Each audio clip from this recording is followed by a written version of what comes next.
बिस्मिल्लाहिर्रहमानिर्रहीम। अस्सलाम वालेकुम। डीएनएल स्टूडियो से मैं हूं मोहसिन हुसैन। सबसे पहले नजर डालते हैं अहम खबरों पर।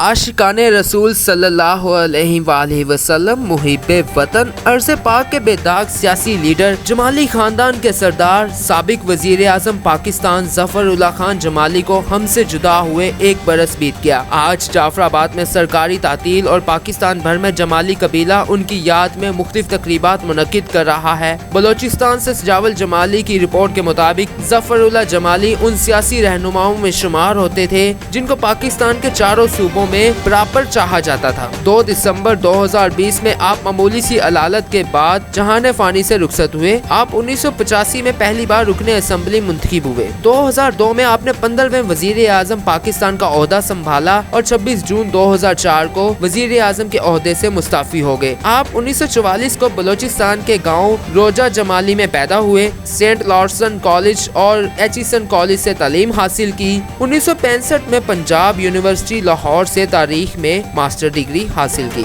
आपके सियासी कैरियर निफ्स सदी पर मुहित है। सियासत का आगाज 1970 में पीपल्स पार्टी से किया और काबीना में शामिल रहे। नून लीग और काफ लीग के बाद तहरीक इंसाफ में 2018 में शामिल हुए। आपने सारी उम्र अवाम के हकूक के लिए जदोजहद की। आप सियासत में साफ गोई, हक गोई और गरीब के हकूक के लिए बेबाक गुफ्तगू करते रहे और गरीबों को फ्री तालीम, फ्री इलाज और गरीबों को सस्ता इंसाफ की फराहमी के जबरदस्त हामी रहे। आज आपकी पहली बरसी के मौके पर सरकारी और निजी सतह पर आपकी याद में तकरीबात जारी हैं।